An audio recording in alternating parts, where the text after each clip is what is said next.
Beth heard a horrible noise in the drain that night. It was such a peculiar sound.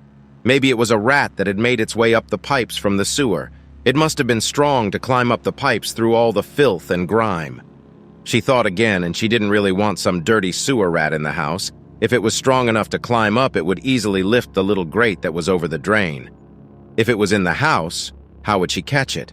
If it was so filthy, she didn't want it running everywhere in her room, putting its diseased paws on all the carpets and even her bed. That's disgusting, she thought. She had to stop it coming in. She grabbed some heavy school books, decided to take them into the bathroom. She would place them on the drain plug so that the repulsive rat couldn't get in her room. Beth was one of 4 sisters. They all were in high school, each separated by 1 year. She loved nothing more than sitting for hours brushing her long hair in front of the mirror. Beth was fairly good at school, just like her sisters. She liked to play sports as well, but her other sisters didn't like sports so much. She had a regular family, as families went. Her mother was loving, understanding, and caring. Beth's father was pretty handy around the house, always fixing something and doing little projects to keep himself busy. They were convinced he just needed some time away from the girls, but he brushed it off, saying that he loved doing projects. It made him feel useful.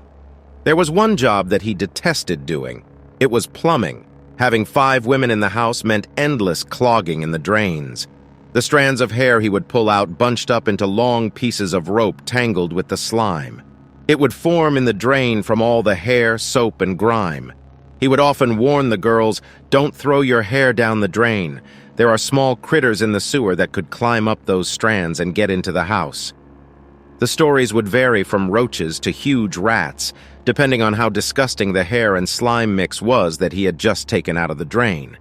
He had tried many chemicals and other cleaning agents, and eventually found a good match for the amount of hair and slime buildup.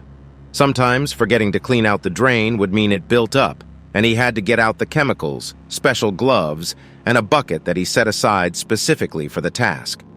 A few times he tried to get the girls to clean it themselves, but they would gag at the sight of the repulsive hair being pulled out of the drain.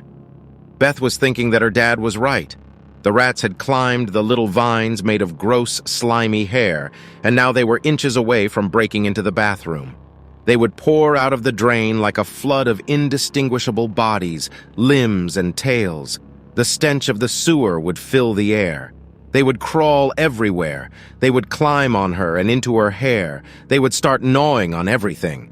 They wouldn't stop like some sort of invading army. She would save the day. Beth would place the books over the drain hole and nothing would get through. There is no way a rat would be able to lift those books by itself. She was about halfway to the drain in the bath.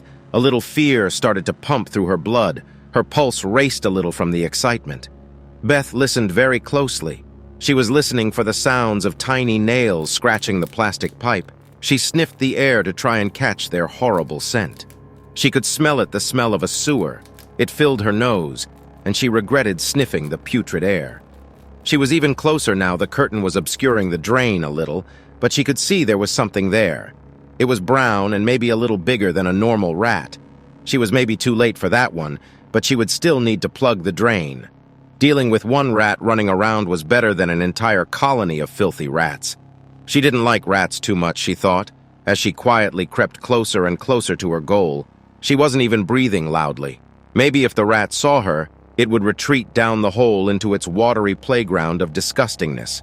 She was right by it. It stank. She needed to move the curtain to plug the hole.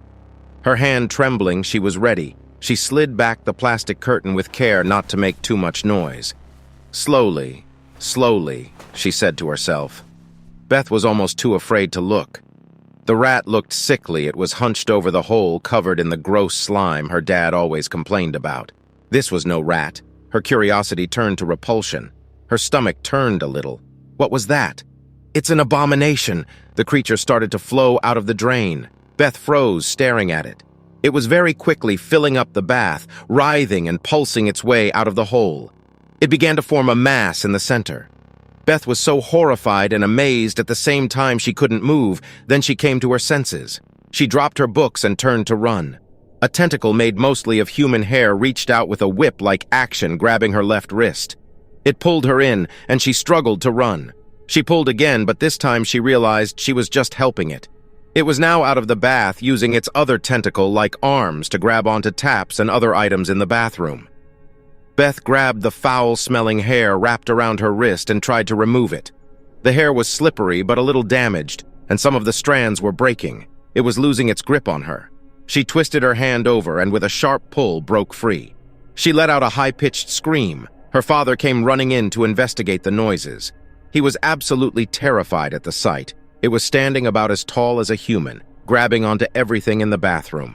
He ran quickly and closed the bathroom door, holding the door shut with both hands. He turned to Beth and said, "Get the drain cleaner." She ran to the garage to grab them, returning as fast as she could. Her father was still there holding the door. The creature was squeezing its way through the gap, its tentacles flattening out and reaching for anything to grab onto. "Beth, pour a little on the hair," her father shouted frantically. She poured some of the chemical drain cleaner onto the creature. It shrilled in pain. Her father grabbed the bottle and flung open the door. It was trying to find the drain hole it had come out of. He threw the powder all over its revolting body. It let out an even more blood-curdling scream and slumped over next to the bath. He approached it and dumped the entire bottle onto it. It started to move once more and then slowly began to finally die. They had killed whatever it was, and from that day onwards they always kept the drains as clean as they could. We hope that scared you a little. Remember to subscribe and check out Creepy Midnight Stories for more.